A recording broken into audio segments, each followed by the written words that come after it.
funktioniert. Schönen guten Tag, willkommen Herr Mahdavi, Herr Professor Mahdavi. Sie sind der erste Vortragende im Modul Emerging Fields in Architecture. Das freut mich. Sie wissen, wie YouTube funktioniert. Schönen guten Tag, willkommen Herr Mahdavi, Herr Professor Mahdavi. Und as you speak in English, I will also do the introduction in English. So, welcome, Dr. Mahdavi. Today we listen to and discuss with you. Professor Ardeshir Mahdavi is the director of the Department of Building Physics and Building Ecology at the Vienna University of Technology. He has conducted internationally acclaimed research in the fields of building physics, building performance simulation, building controls, building ecology, and human ecology. Further, Professor Mahdavi has authored over 700 scientific publications and supervised over 65 doctoral students. He is a frequent keynote speaker at international scientific symposia and recently was awarded with a Distinguished Achievement Award of the International Buildings Performance Simulation Association, to which he is a fellow as well. So his today's lecture title sounds very promising. You should already be able to see it. Can you all see it? Great. So on the global planetary crisis, are buildings the solution? I'm very interested what Professor Mahdavi will tell us about this. Thank you very much. And please go ahead.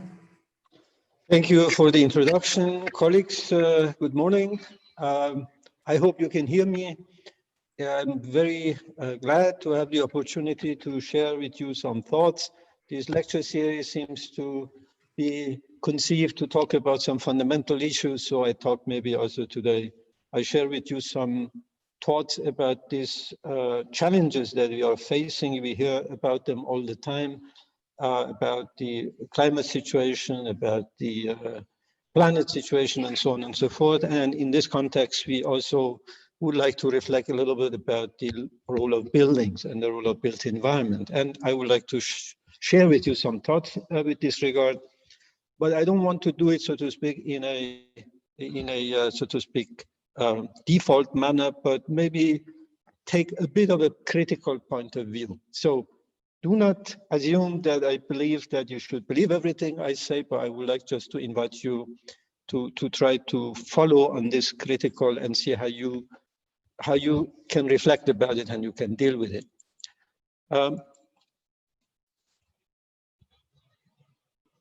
I attend, as my colleague in the introduction said, many international conferences, not in the last couple of months. It has been difficult. We have been doing it online like this lecture. But do a lot of those, we give talks, and I also hear, of course, talks by other colleagues. And in these type of conferences and so on, you hear sometimes colleagues, also architects, come to the stage and present a talk. And usually, many cases, I observe, so to speak, 3 acts of a play, which I find somewhat interesting. Usually these talks start by the colleagues talking about crisis. They talk about all the indicators of crisis. They talk about global warming. They talk about green gas emissions. They talk about CO2 concentrations and how it's increasing. They talk about the depletion of resources and use of fossil fuels and many such things. So they start the talk like that. And then they move on to say, okay, buildings are a big part of this whole debate.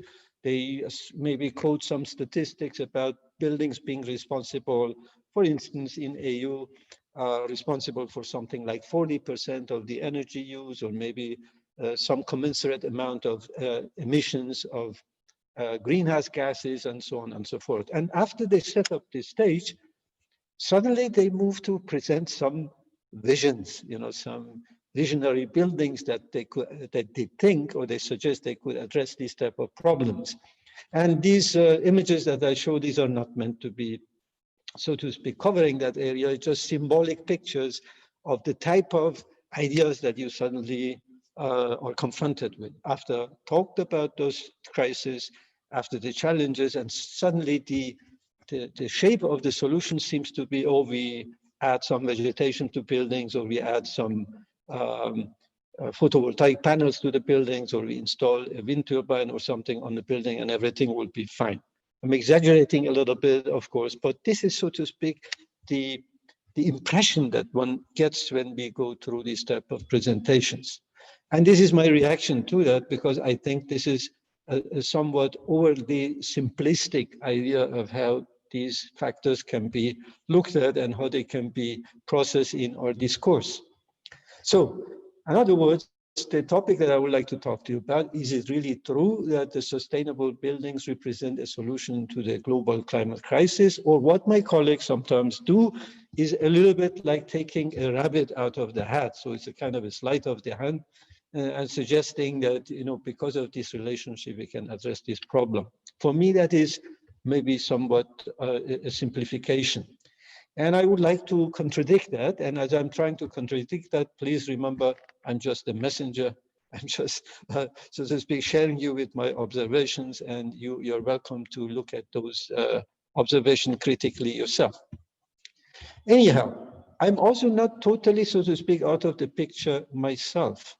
I started many years ago teaching building physics, and in order to make that subject maybe more accessible to my students, I didn't start, you know, with formulas immediately and talk about differential equations and heat transfer and so on and so forth. I tried to suggest that we have traditions in architecture going far in the past, type of traditions that are differently referred to as traditional architecture or vernacular architecture or regional architecture or climatically adapted architecture, many type of labels.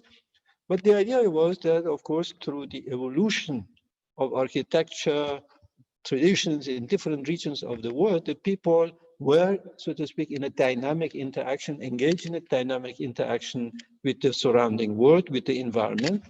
And so to speak, the genetic code, if you want, of that surrounding environment, the climatic features, somehow is embedded in the kind of architecture that emerged.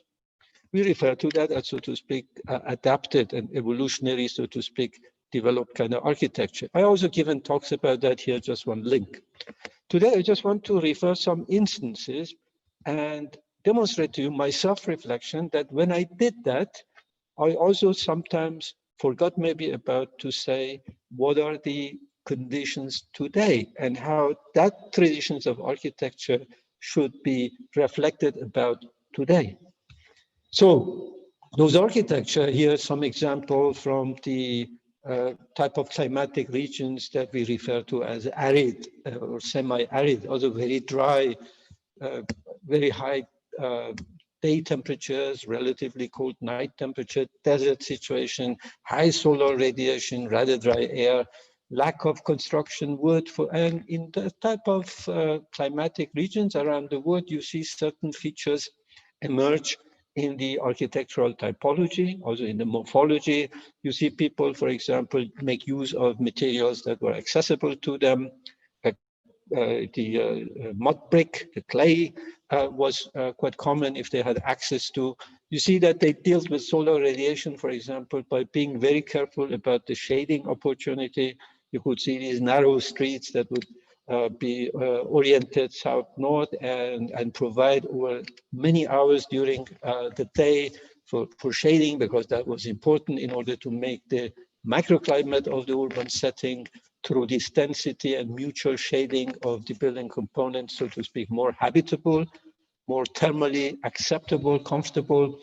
You see the creative use of the materials in order to deal with the fact that the structural wood, for example, was not a commodity that was readily available. So they would have to come up with solutions that would allow them to make use of the units of the clay-based brick elements and make, for example, covering of spaces. There's just some examples of that. As I mentioned, shading was very important, because you could say that the overall desert type of environment is sometimes hostile in terms of the sandstorm and those type of effects, that they would look at the internal situation. They come up with the idea of courtyards. The courtyards would provide some protection. They provide, so to speak, a macro oasis type of microclimate that allowed for people to have some water and some vegetation, and provide also a privacy and a protection in that type of very dense situation.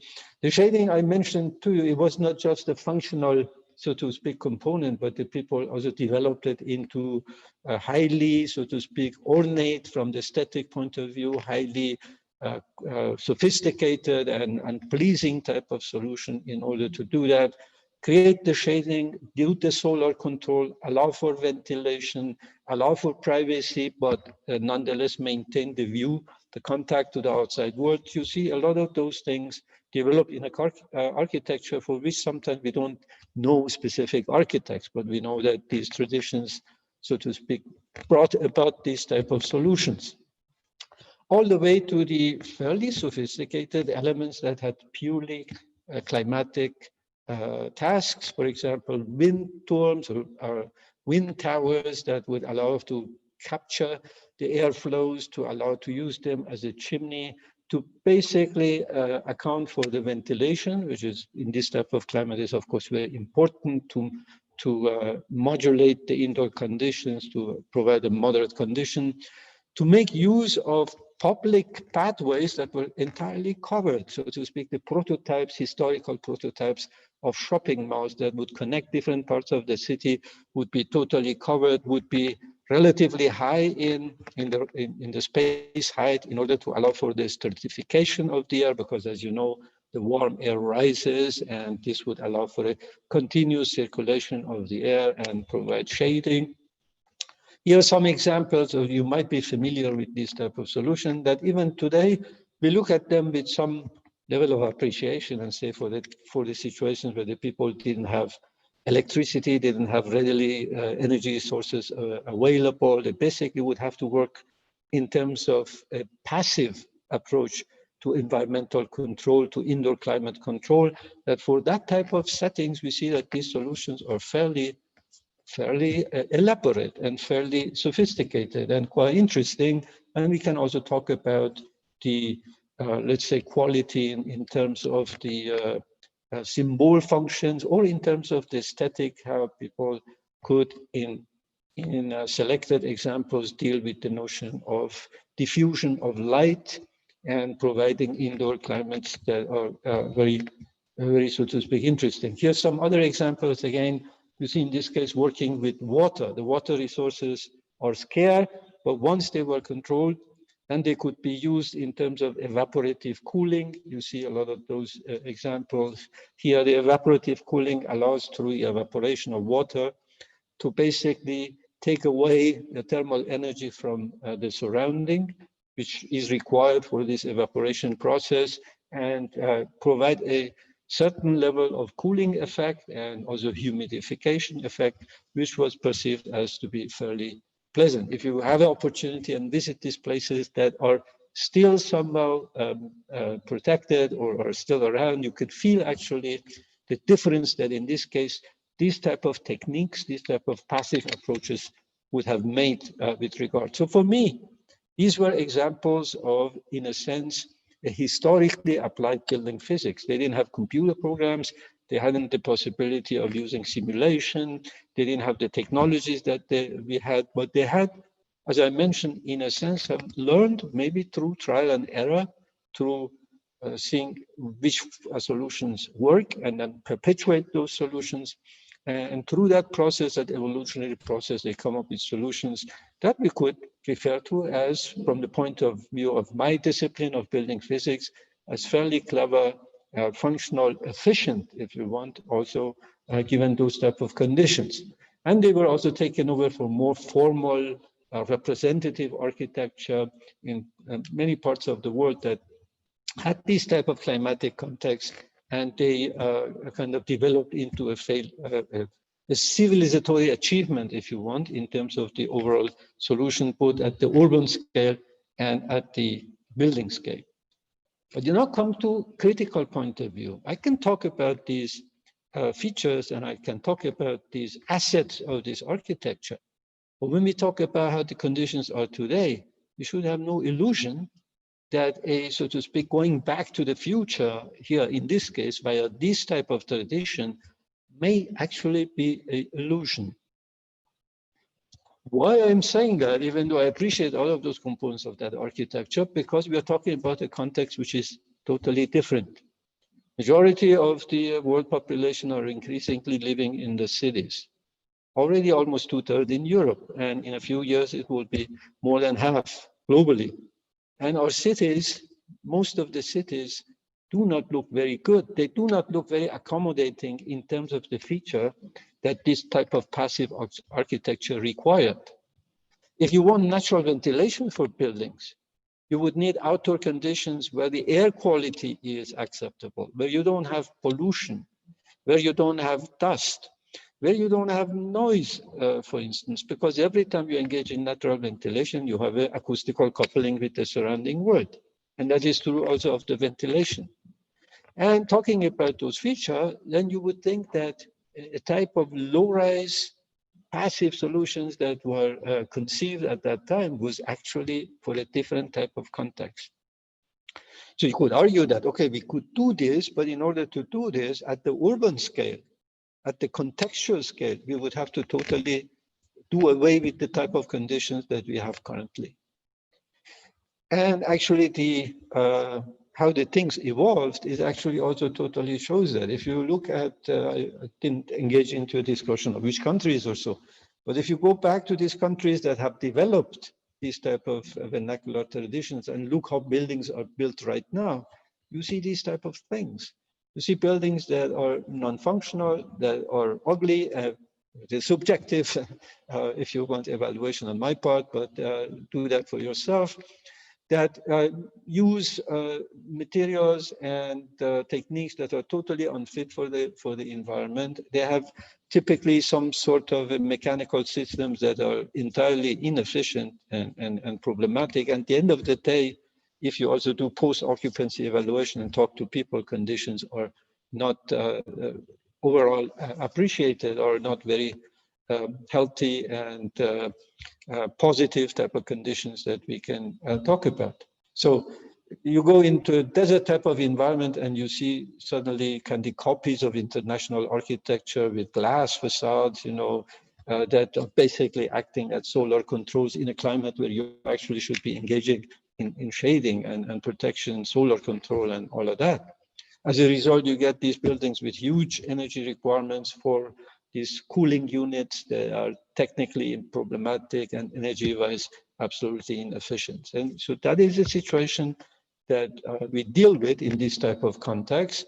Even in an advanced country, you see on one side of the street, so to speak, shops and restaurants and so on. And on the other side of the street, you see this madness, this explosion of this heat rejecting units of the cooling systems of these buildings, which actually turn the streetscape into an overtly hot and unpleasant situation. So if you want, you get almost into a circular notion that you eject the heat from the buildings and put that heat into the streetscape, and then the streetscape, of course, affects the building, and you go into the circulus vitiosus of ever-increasing requirement for cooling. So if you talk to my colleagues around the world, the expected, already ongoing and expected future increase in cooling load of buildings is, of course, a major challenge, and it's going on. Sometimes architects try to learn a little bit from the vernacular, for example, creative shading. So I could go through some of the examples of more, let's say, modern architecture, where they try to say, oh, okay, we can also translate this type of tradition into a different linguistic, so to speak, context. We can translate them into a contemporary design language, if you want, and make use of technology. Here is some examples. For example, take the mushrabiyya, the shading system from the Egyptian architecture, and then make it more dynamic and have camera shutter type components with sensors and so on and so forth. But when I look at some of these solutions, they're very nice in order to, they could, you know, be appropriate for the cover page of an architectural magazine and so on and so forth. And the architects may be, so to speak, appreciated in terms of their creativity, but these solutions are neither, so to speak, sustainable in a sense that the relationship of the resources that you need to invest in the solution and the type of service that you expect from them is not balanced at all. And also in that sense is not scalable. So it cannot be the blueprint for a way that we could in practice do buildings and end up in a sense being, so to speak, one of a type representative solutions that are not in that sense scalable. So this is the type of influence that I have seen from these type of vernacular ideas into the so-called contemporary architecture without the observation that the real problems are being addressed. And this is the challenge that I would like to talk to you about. So continuing at that context, then the question is, okay, what is the solution? How do we do things? I mean, in the context of the sustainable architecture that typically we are engaged in, for instance, in Europe, there are a bunch of concepts that you hear. Here I have listed a few of those. I also obviously talk about that. That is, so to speak, my pouvoir and job to talk about those things, which are also important. Thermal insulation of buildings, for example, developments of highly energy efficient buildings, call them passive house.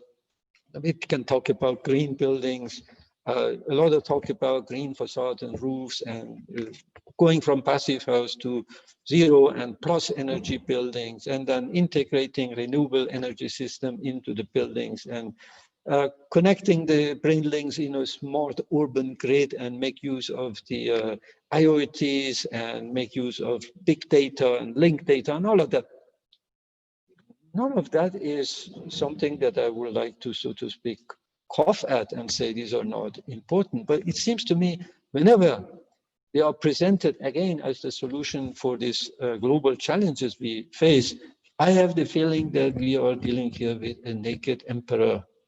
So I'm, so to speak, missing sometimes the child that God and says, you're making all of those claims and representing those things as solution, in which context, to which extent, and what is your evidence?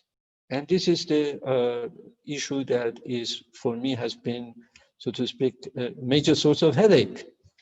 Now let's think about that. If many of those features that I mentioned to are relevant for new buildings, some of them also for existing, but many of them for new buildings. Now, if you look at, for example, European context or Austrian context, the existing building stock is dominant. The existing building stock is, for instance, the main source of, is the main energy sink. And the rate of new buildings, even though it is mostly occupied or architectural discourse, the new buildings, new developments, it is roughly 1% of the existing building stock on an annual basis. I have a question, a short one. Is that 1%, is it for Austria specifically? Or is it the 1% is typically the statistics that is relevant for Europe, very similar in Germany and many other European countries. Okay, thank you. So, and if we look at, for example, Vienna, about 85% roughly of the building stock in Vienna is older than 30 years. So we talk about a major part of the building stock being already existing. Now, in this context is, of course, a very important, the notion of retrofit. Unfortunately, in some architectural circles, the retrofit is not, so to speak, as attractive or sexy as new buildings, but it is a very important, so to speak, part of whatever we can contribute from the perspective of the built environment to these global issues. Now, there also, we have to be careful. Sometimes people make assumptions about, okay, we're going to retrofit this building, we're going to do this and that, improve the building envelope, thermal quality of the windows, and so on and so forth.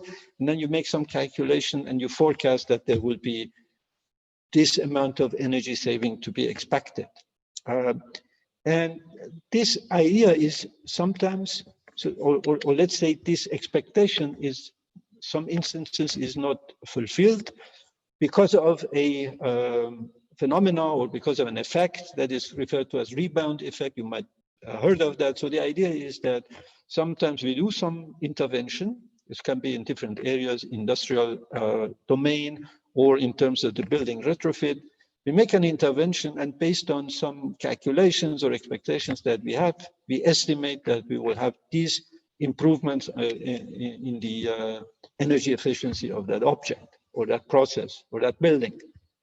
But then, surprisingly, after the construction, after the commissioning, we go back to that building and look at the actual performance of the building, and we see this actually energy performance maybe not improved or maybe even worsened. Maybe the energy increase, maybe the energy use rate even increase, and that is referred to as the rebound effect. And the reason maybe, for example, people, especially in areas where they suffer on the energy poverty issues, maybe they maintain very low, for example, room temperatures in winter in order to save energy. And once you improve that building and the quality, then with the same amount of energy, they can maintain better temperature, higher temperatures, more comfortable temperatures. And because of that, you would see that the rate of energy savings that you expected would not materialize, or maybe they ventilate more or so.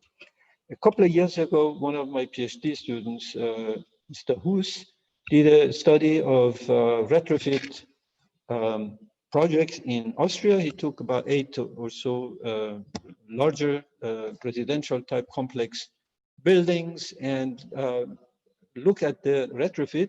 The idea was that these buildings were meant to bring from their existing situation into a passive house standard level thermal quality. So he looked at these buildings, he looked at the projections that were done by the planners and architects about what energy performance they would expect post-retrofit. And then we compared those after looking at the actual operation. So these were the projections of the planners in terms of the heating demand requirements of these buildings that you can see here. And as I mentioned, then after the 1 year of operation, we looked at the actual values of the heating demand. We had to, so to speak, normalize, calculate those, and these were the actual values. So in some cases, the actual energy need afterwards were 5 times more than what was expected. And we looked at the reason, what could have been the reason.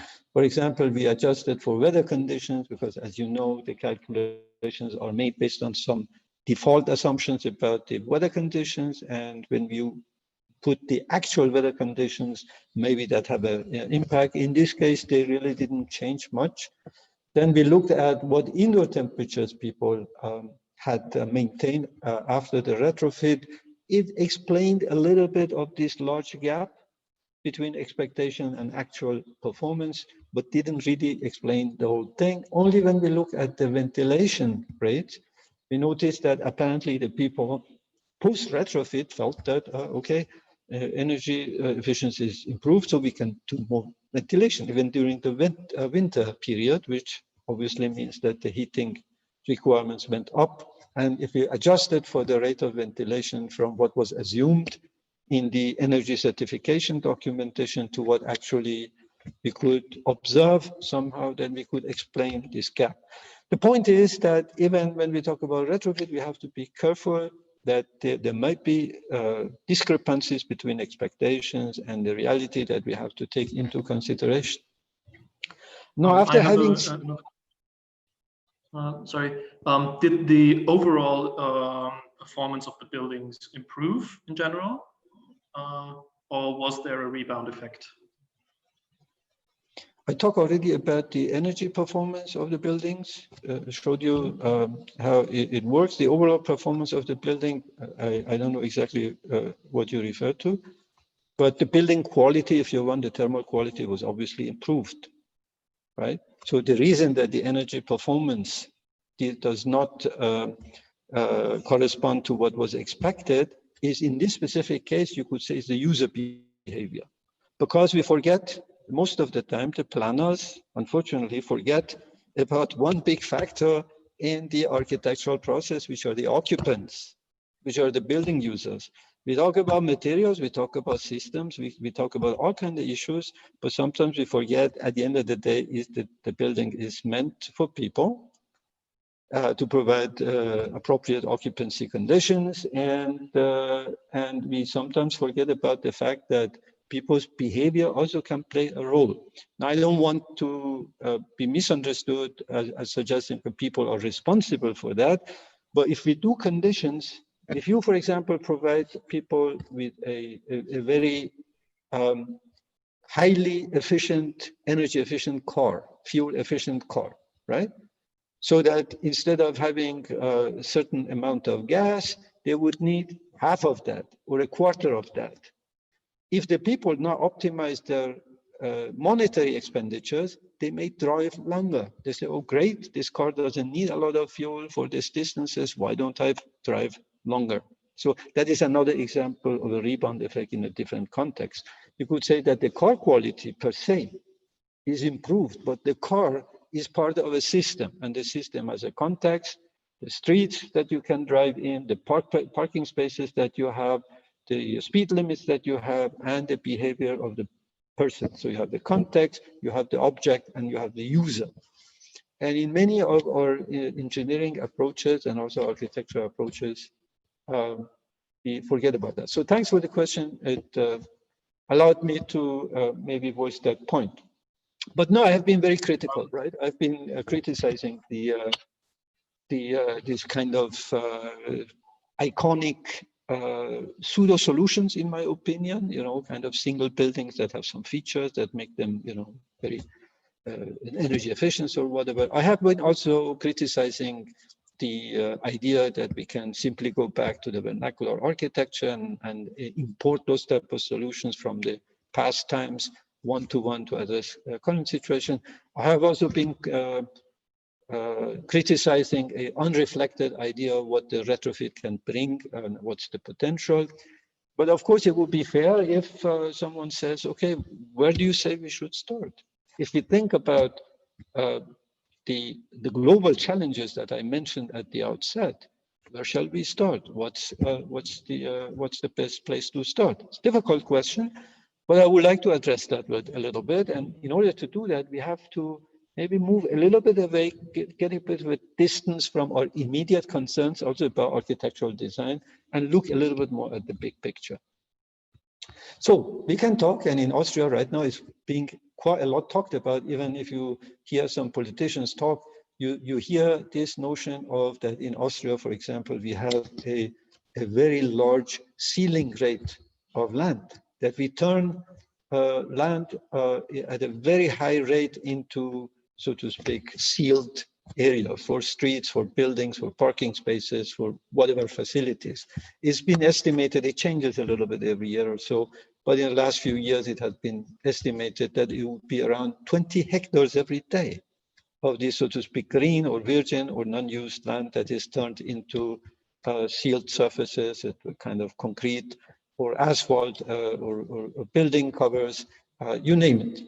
So this is a big number. So some people compare it to the number of football fields that every day in Austria, we turn into this type of sealed land in order to get you the feeling of what areas that we are talking about. You can compare it, for example, the area of the entire city of Salzburg in a year is being, so to speak, covered. And Austria is a relatively small country. And the question is, for a country, 2/3 of which is actually as such not appropriate for population, is mountain and so on, if it's a sustainable thing to do. As you see, this is not per se an issue about architectural fashions or architectural discourse in terms of morphology. This is a very, so to speak, foundational decision about, okay, how do we allow, or to which extent do we allow that the pristine land or untouched land or relatively untouched land or green land or agricultural land is turned into this type of hermetically sealed areas. We can talk about that. It's about 0.5% of agricultural area in Austria every year. And there are other statistics we can refer to. How much street? We have 15 meters of street per capita in Austria. almost 2 square meters of supermarket area per person. So imagine basically the size of your bed is reserved for you in some supermarket. And that includes not only you, but all the babies and old people and so on and so forth. Meanwhile, we have something around 40,000 to 50,000 hectare dilapidated brownfields, empty buildings that are not used, that are there, that they could actually be converted. And if you think about it, it's a large area. The area of Vienna is around 40,000 hectares. So if you would move from that 20,000 hectare per day, which is really unsustainable, to a more reasonable value, maybe 2 hectares, you could theoretically, and this is a little bit of a extrapolation, but theoretically you could have 20 years of building without actually needing to cover land and seal new land. So this is just one example of a factor, if you want, a process or a policy that not directly an architectural solution, but is a contextual solution in which our architects and builders and planners operate. That's a problem that they cannot directly solve. That's not the decision that is at their control. Other units in the society, other authorities, and so on make decisions. These are, so to speak, the boundary conditions. But those boundary conditions are decisive. Those boundary conditions are the ones that at the end of the day decide if everything is changed in the type of impact that we have on the environment. So one question that I ask myself and people ask me, okay, if we want to improve conditions, we can do our part and we should do our part, but what would be, so to speak, more, let's say, effective or influential, and how do we compare? Long time ago, I was sitting with a colleague and we were in some coffee place, and on the back of envelope, I did a calculation that I just want to share you just as a paradigmatic one. We ask ourselves how much a person, a typical person in Vienna, how many kilowatt hours of energy per day do they require for different things? So I estimated that for our buildings, if they're conventional for heating and electricity and so on and so forth, maybe we need about 20 kilowatt hours per capita, so per person per day. Now, if the same person would be now moved into a passive house, or so if the entire Vienna, we would turn it into the passive house, imagine with the 1% rate of retrofit, what that, how long it would take, you could go for the energy expenditure for living and buildings, you can go maybe from 20 kilowatt hours down to 10. This is not something, again, to be, so to speak, disrespected. It is important, but we have to put it in the context. The same person, if they would drive a car 25 kilometers every day, that would be the energy need that they would require for that activity, pretty much equivalent to how much they would need for their home or office. If that person would have a transatlantic flight every year, right now it's not that easy to do that, but up to recently quite a lot. I am guilty of doing a lot of that. One transatlantic flight every year would be about 30 kilowatt hours per day. You look at the gadgets, the smartphones, TV, and so on and so forth, that would be also some non-negligible amount. And if you put all of them together, it is fairly substantial. Now, if you, for example, would take every Viennese, you would give them, let's say, 5 square meters of photovoltaic panels that they would put on their building, or they put on their cars, or they put on their heads. That would be the energy that they could produce annually. So it seems to me that we have a bit of a misperception in the relationship of what is really essential and what is need. So the leitmotif of this lecture series is essential issues, and I ask myself this question. Of course, this was a back of the napkin type of estimation, and one needs a little bit more reliable and more, so to speak, solid analysis of the information. Here's just one more example. Recently, I saw it in a newspaper. They compared what could you do in terms of reduction of CO2 emissions, equivalent in tons, when you, for example, would not drive a car. You see here this blue box. Or if you would recycle more, or if you would be vegetarian, or if you would be using LED lights. And on the left side, or maybe you would buy fruits and vegetables from the local shops or local sources, sorry. And if you would add up that, again, that would be equivalent to what a flight would do in terms of emission from Vienna to Chicago. So we have to keep that in mind. Again, I would like not to be misunderstood. I'm not suggesting that all of that is unimportant. So the idea is not that we should not do these things and they're not important, but the type of claims or expectations that we associate with them have to be calibrated. We have to be, so to speak, reasonable in terms of what we suggest is possible. The idea that if everybody does a little bit, we solve the problem is an illusion in a sense that everybody does a little bit, all together is a little bit done.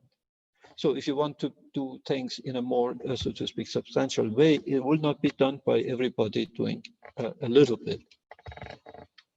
Now, I mentioned that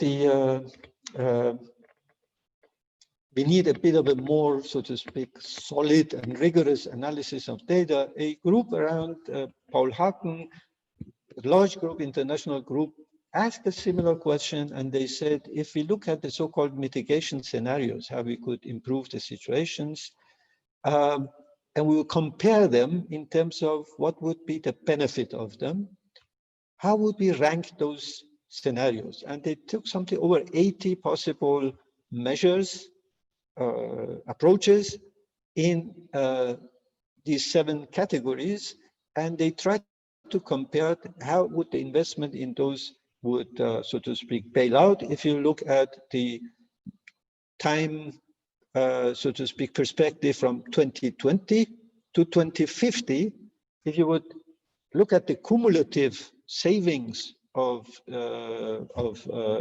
attributable to these measures, what would be the expectation?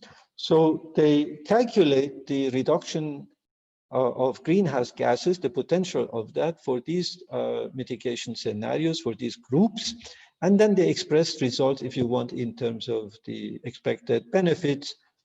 They looked at the emission reduction potential, as I mentioned, in this 30-year period. They look at the net cost and net savings and so on and so forth. So it's a large study, and it is available on internet. It's quite interesting to look at. It's not the last, so to speak, statement in wisdom, but it gives some interesting perspective. So I would like to show you some of the results in a very, so to speak, summary way, in a short way. So one of the questions they ask is, if you look at the building-related measures, as I said, there were altogether something like 80 kinds of measures that they looked at. How did they perform? How did they rank? And I show you here from the highest ranked building-related measure, which is district heating, insulation, LED household, heat pumps, building automation, walkable cities, and so on, all the way to net zero buildings and retrofitting. These are the gigaton of CO2 equivalent greenhouse gas reduction potential that is expressed here. So the highest building related was at rank 27. Really quite interesting, right? Another question is, what were actually the top 10 according to these estimations? So here is the top 10, if you want, starting from, so to speak, countdown from number 10. It was regenerative agriculture, okay, rooftop solar, industrial scale. Silver pasture is a type of agriculture that combines traditional fields with trees and kind of forest. Then we have tropical forests. You all know about that. Maybe you would have also guessed that that must play a role. Plant-rich diet is a sensitive way of saying, okay, it would be nice if people would be vegan or vegetarian. What would be the effects? Reduction of food waste is quite amazing, you know, how much it could save. Wind turbines, onshore wind turbine, and refrigeration agents. But the number one interesting was empowering girls and women. That's really quite interesting, yeah? the highest long-term mitigation strategy would be educating girls and women. And then the question is why? Well, as you can imagine, or as you can guess, it has a lot to do with the population. So we are having a topic on the population that nobody talks about. Nobody likes to talk about it because it is an uncomfortable subject. And I also get sometimes into trouble when I talk about that, and I get some very funny, remarks. But this is a situation I think one should at least consider what it means. As here in this cartoon, which is somewhat older, you see this discussion where these guys say we should talk about sustainability, and the lady says, yeah, we have to look at the root of global warming, and the guy is saying, yeah, we should look at sustainable agriculture and clean energy, and she says, what about sustainable human population? And the guy says, sorry, we don't talk about that. Now, I understand it's an uncomfortable topic, but I would like to talk a little bit about that. I would like to talk a little bit about the population because it's something that is also directly affects us in the built environment area. Because most of our activities are argued by the fact that, oh, there are more and more people and we have to account for their needs. We have to make buildings for them. We have to accommodate them.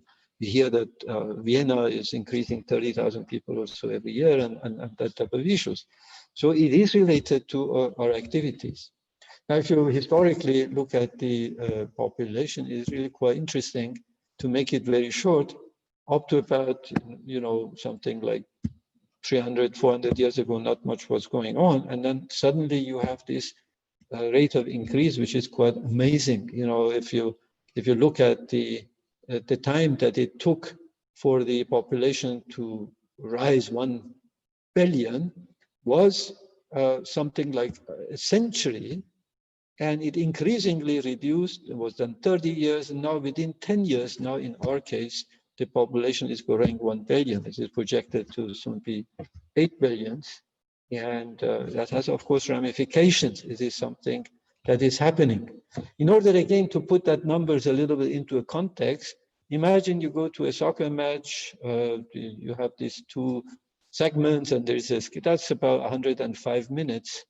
In that 105 minutes, the net increase of the planet's population could fill a stadium with a capacity of 16,000 people. So that is if you want, the balance between the people who come into the world and the ones who leave the world. 16,000 people every time at the time that a football match is going on. Good, that has implications. Implications for the societies, for the climate, for the food, for the mobility, and of course for the buildings.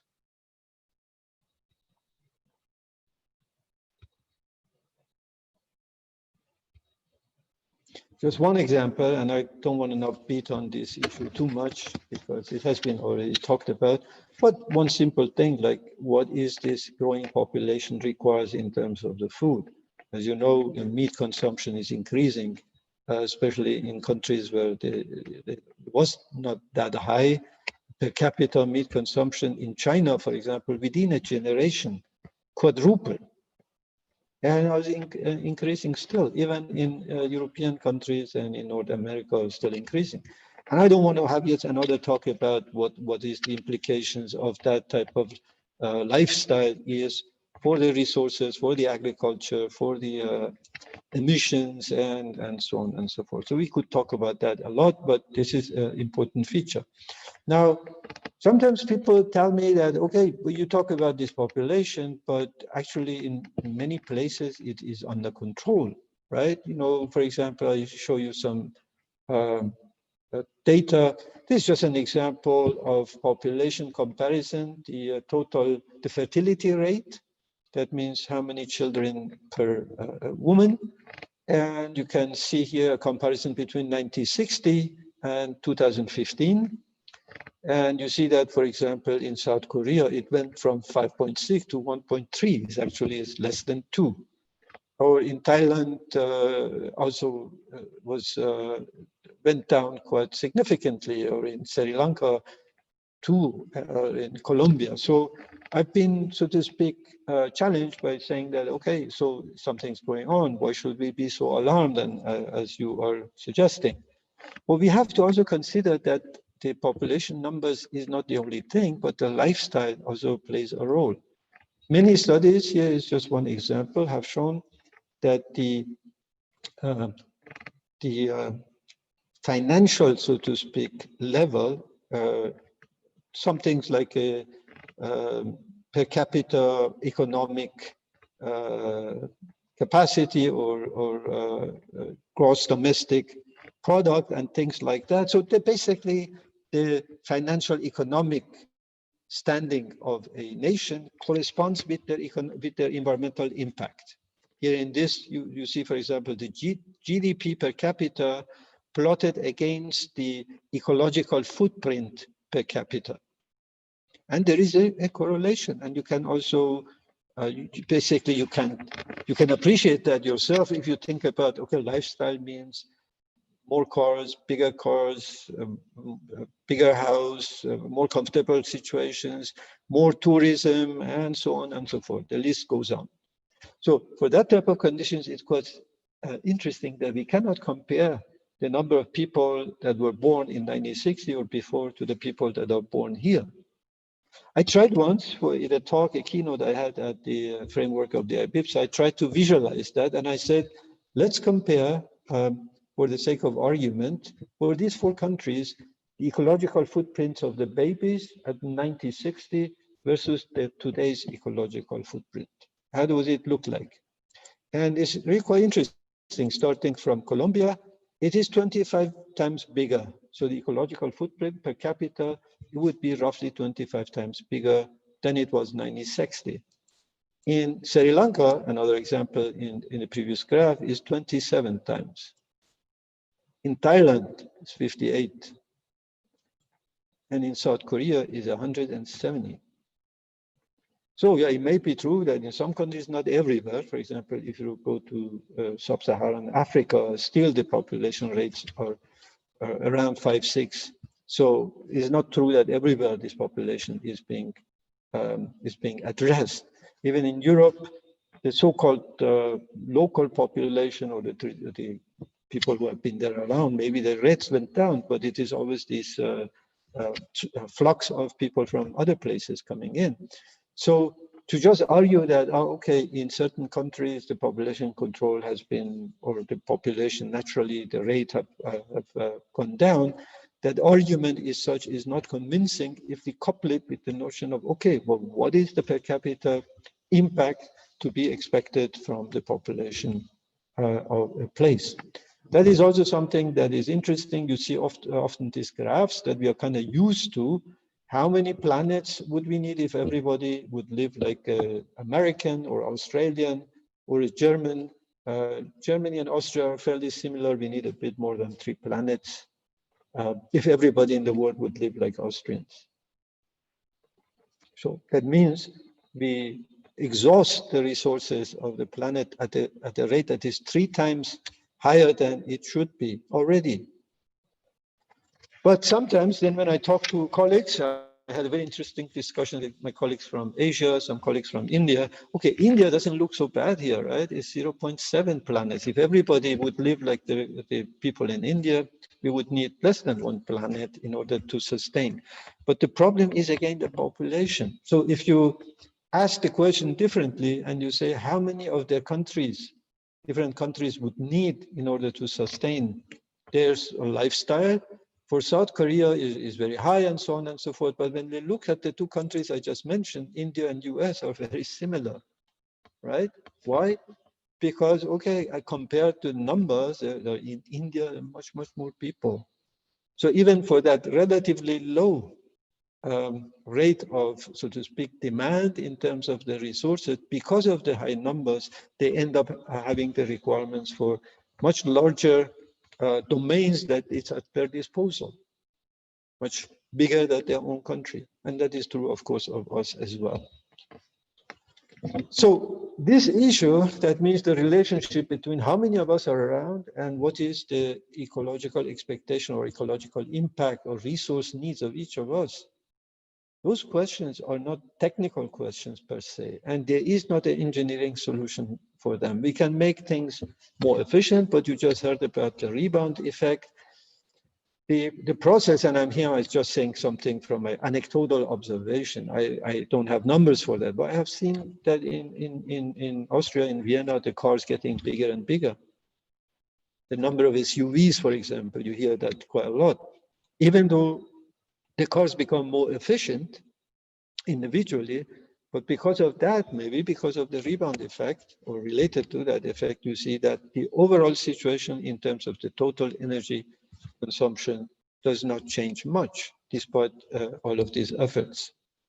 So this is not an engineering problem. It's not a problem that engineers alone or architects alone lose. These are more high-level issues that involve policy, involve basically a lot of those issues. I don't know what's responsible for that. It's maybe human nature, political systems. That would be a whole discussion to engage into, and we should, but it is something that is not typically done. It is much easier to suggest, okay, I put some photovoltaic panels on some building and I'm representing an effective solution to a problem. I'm a little bit exaggerating, I know, but that is the only way I can bring your attention to how critical this form of discourse is. The human nature is quite interesting. I would like to maybe conclude with just one example. I mentioned, this top 10 mitigation story, and even though I said, that they have the relative, so to speak, impact, but it's interesting to look at one of those, for example, these wind turbines on shore that have quite a substantial potential to reduce CO2 equivalent emissions. Another question, what would that cost? Of course, it's not cheap, and if you estimate the cost, and this group that did the study I mentioned did that, they come up something like 1,200 billions of US dollar would cost for these 30 years of performance of this.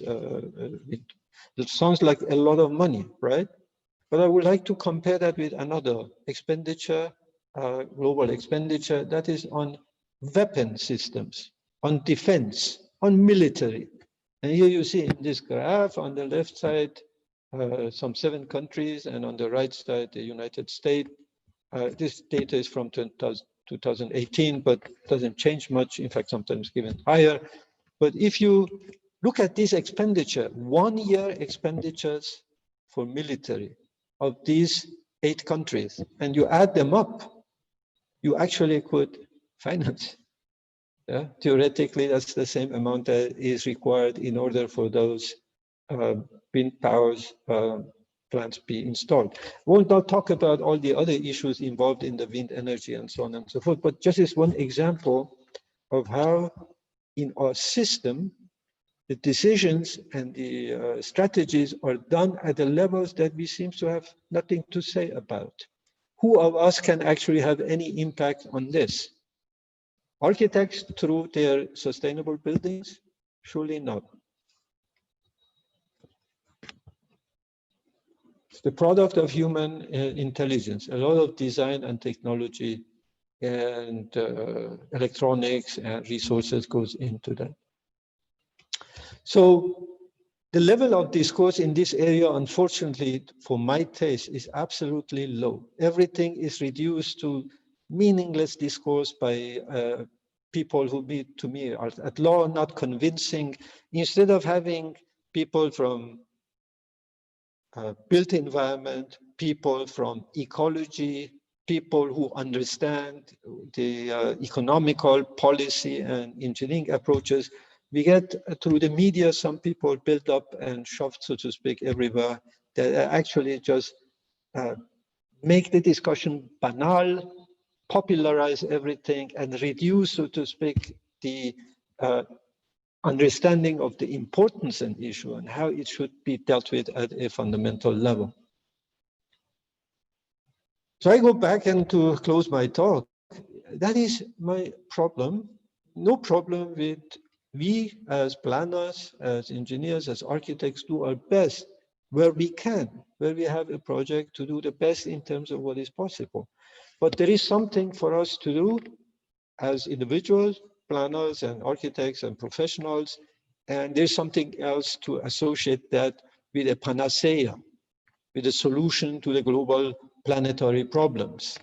I've heard in these conferences everything about, oh, no problem, we can live on water, we can live on Mars, and so on and so forth. Again, it's a bit out of frustration that I mention these type of things. And to have some featureism, which is again maybe okay and justified, and maybe it raises the consciousness.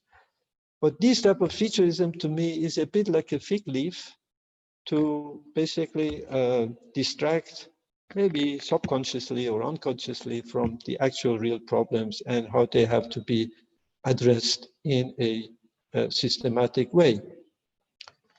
The quantum physicist David Mervyn once was fed up with discussions about the fundamentals of interpretation of quantum mechanics, and he says, stop with this type of philosophical discussion. He says, shut up and compute, and this sentence becomes very important. But I like the other quote by another quantum physicist, John Bell, much more. He said, I'm a quantum engineer, but on Sundays I have a principle. No, I am a professor of building physics. I'm expert in building ecology, if you want, and building science. But also on Sundays, I have principles. And one of these principles tells me that the building physics, architecture, engineering cannot on its own solve these problems. The technology as such is not a panacea. Our role, so to speak, as professionals is one thing. Our roles as the citizens of this planet, at this continent and this world is a different one. And we cannot, so to speak, solve certain problems that occur at this global level with a focus on, so to speak, a certain manifestation of individual creativity alone in our own limited domains. So the discussion is not about how can we improve the energy efficiency of our object. The discussion is really about changing the course. It doesn't bring anything, go into the same wrong direction more efficiently. And that seems to me be the upshot of a lot of discourse that I observe in the community and in the public discourse at large. So I hope I could demonstrate a little bit this operation of taking a rabbit out of the hat when we go into the discussion of the role of buildings in relation to global climate crisis and basically global planetary issues. And I'm afraid there will be many, many more rabbits that we would need to talk about in future. I thank you very much for your attention and thank for the invitation for this talk. Thank you very much. The applause is not hearable now, so it's different. But yes, it's a good idea. Can you please put your cameras on? Thank you very much, Professor Mahdavi. I am very glad that you started this module with this lecture series. Very profound scientific approach, but with a lot of visionary input, I think, for the students. I think it's very interesting what you said about the technology, because my opinion or the students is that we as architects do create images, right? We do create possible futures with the designs we make. And I think— I'm sorry, I cannot hear. I don't know if everybody else is hearing. Can you hear me? Yes. Now? Can you hear me? Yes, we can hear you. Okay, Professor Mahdavi, can you hear me? Okay. Can you hear me? Yes, okay. I can. Yeah. So I think it is also very relevant. And after this module, we do want students to have, we talked about it, to build a model with an architectural structural model, and to write an essay, what their reflection is on the needs. And I think it's important to make yourself to have an opinion, to say what is important and what is not important in order to create a positive possible future. And thank you, Dr. Mahdavi, that you said that you showed this big picture to all of us, which I think we will hear or refer to in the module more often later. Are there any questions from the students? I have one, because I didn't fully grasp the ranking with the empowering of girls, as then it was, or at least I understood that often when there are less children, there is a higher lifestyle, and therefore there is a higher ecological footprint. And so I would like to ask again, why empowering girls and women is so important. Right, it's a very good question. As you noticed, as you also suggested, the fertility rates is a function of the education of women, or at least there's this correlation. I'm not suggesting that's a causal thing, that if you educate a woman that causes them not to have children. But generally, we know that if you look at different societies, the higher the level of education, the higher the opportunities for girls to go to school, to get educated, not to marry very early on, the higher the probability that they have then fewer children. Okay, so that means the overall population increase. The population increase that, for example, right now, as you are familiar, I don't want to talk about that very much explicitly, but the population increase together with the climate change is creating this pressure for people, for example, to have to leave and so on and so forth, major problems and so on.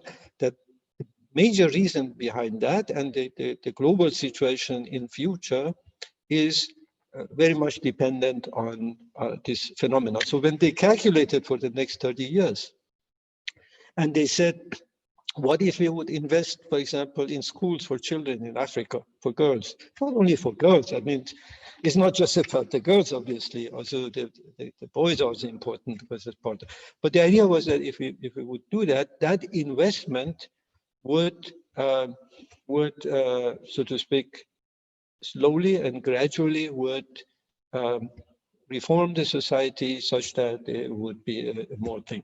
But you're right in the sense that that alone, again, would not solve the problem. I'm just trying to make this point very clear.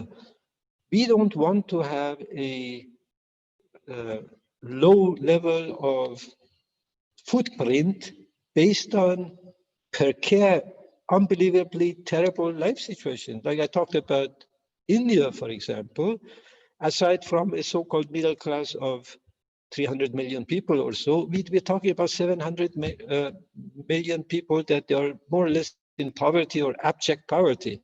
So they don't have the opportunity, so to speak, to destroy a lot because most is already happening and the resources are not there. They cannot fly, drive, so on and so forth.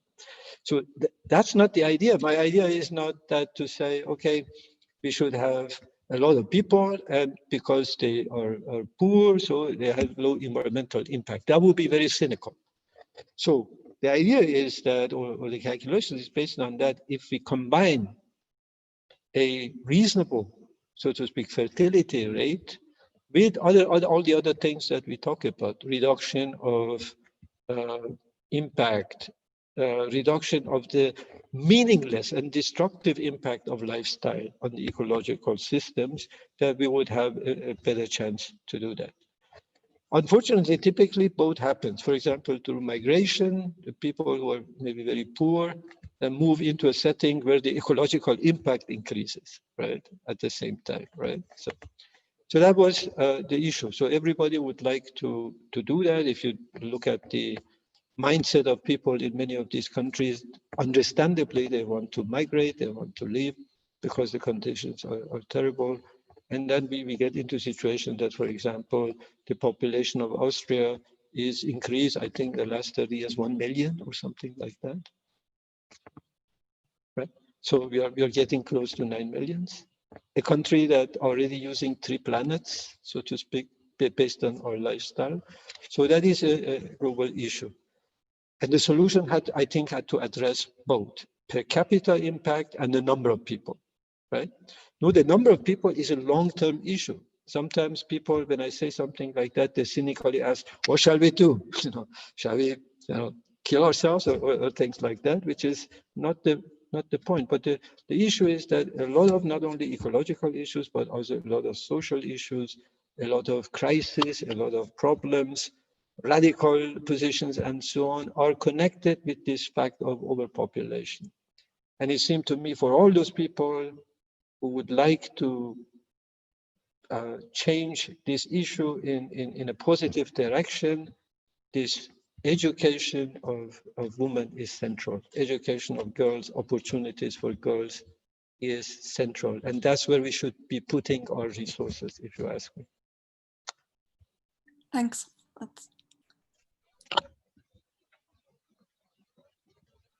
I have another question also related to that graph. The second most important thing was refrigeration. I did not understand what that was about.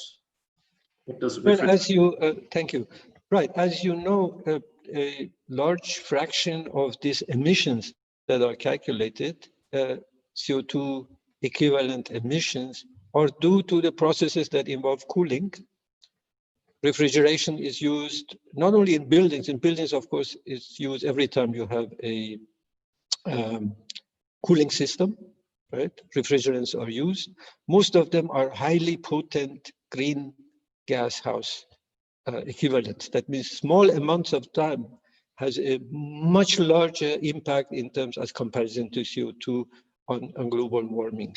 So they are used in industry. Every time you have ships that transport goods, the refrigeration of the industry processes, cooling in transportation, cooling in buildings, obviously. So if you add all of those, because of the potent impact of these refrigerants, they add up to a large part of this impact pattern. And if one could replace or reduce the need for them, then one could address this problem. If you recall, there was something about the elimination of certain refrigerants a number of years ago because of their impact on the ozone hole. So they changed some of these refrigerants into other agents that did not have that impact. And in fact, supposedly it also improved the situation. But the new ones were turned out to be highly problematic in terms of greenhouse gas emissions, in terms of the effect on the atmosphere. So that's what this item is all about. Okay, thank you.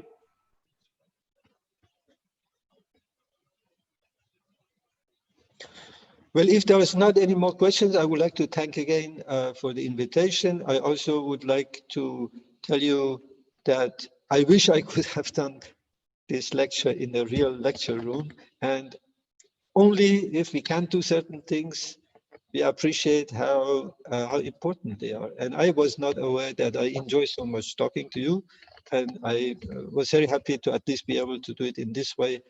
Hope sometime we can get together and have a face-to-face, real analog discussion. Thank you very much. Dr. Mahdavi, before you leave, I would have a last question to bother you with. Do you hear me? Okay, great. In which scale do you think that meat consumption, because you mentioned as well, the meat consumption would affect our cause to the point to become a global issue, or has it become already one? Right, it has already become, it's one of the indicators of combined effect of population numbers and lifestyle. You know, the thing, for example, that happened in Asia, the numbers grew, and also the people felt with this growing affluence that they would like to be able to eat the same, so to speak, high protein stuff and so on. The consumption of milk and so on in Asia and China, for example, grew. And so, of course, it is an important issue. I'm just a bit, couple of years ago, I gave a lecture about the food, even though I'm a physicist, and because I thought it's a very important issue. As you saw, the waste food and the thing was, I believe, rank 3 and rank 4 in terms of the effectiveness potential. But the problem is that a little bit like population control, that discussion becomes sometimes overtly emotional. And I notice some people get also very defensive about that, because they feel that if you talk about that, you're attacking their lifestyle and things like that. And I rather would like to avoid that. I also don't want to have the impression that somebody gets on the soapbox and says, I personally am a vegan myself. I also don't drive a car. But I never talk about those things, because when I look at my flight itinerary, the equivalent CO2 emissions that I caused, was probably much more than those other effects. So this issue is not about somebody standing on a soapbox and saying, thou shall not do this, thou shall not do that, but try to find a mode of discourse that says, look, we are in this together, and we have to deal this also not just at the level of individual, but at the level of a policy. And the policy issues are oftentimes underestimated. A simple example that if I would say, for example, well, let's make things that have impact more expensive. Okay, let's have this CO2 tax or something like that. Let's make bigger houses, bigger cars cost more in that sense. And usually, sometimes some people get very upset, even so-called progressive people, and say, you mean only rich people should be able to eat meat? Only rich people should be able to fly? Because if we make this expensive, those people will not be afford. And my point is, no, that's not the idea. But the idea is to say the problem of people being poor is a different problem than the ecological impact. And you cannot, so to speak, solve one problem inappropriately with referring to another domain. If there are poor people who cannot afford a type of food, if it's too expensive, you have to ask yourself, why are they poor?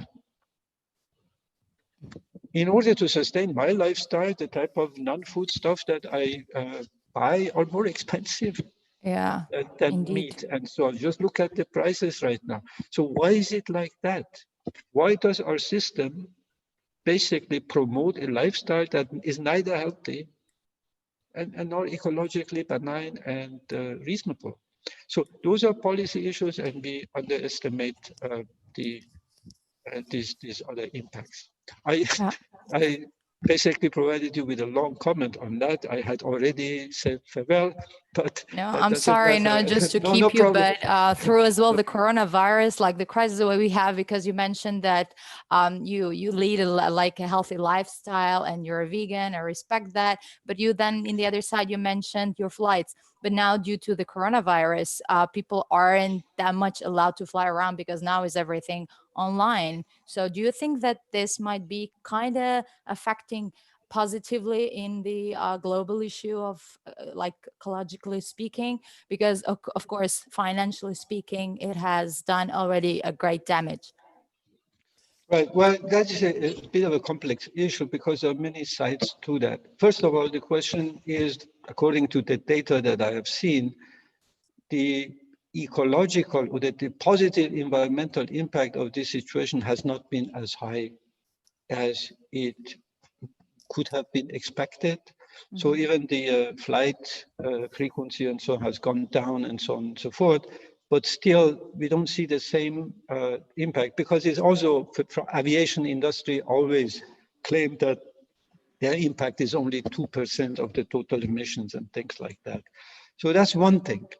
The other thing is, and I'm not a sociologist, I don't know what happens if this pandemic at some point comes to the end, if you end up having a generation or a group of people who have learned something and would, so to speak, change their ways and things like that, or you find the situation, great, now we can go back to business and get back to our lives and do things how I start flying and other people start to do other things. I cannot judge that because the involving parameters are very, very complicated. But the point of the matter is, if we would like to have a discourse, and that is, I think, a message that I have, is very important that we be not starting the discourse with a judgmental issue, not by, so to speak, making the people feel bad because they're not vegan or something like that, but rather say, what is our premises that we agree upon? What is the qualities that we agree upon? Because if we can agree upon those, then we can find out the ways to, so to speak, move in that direction.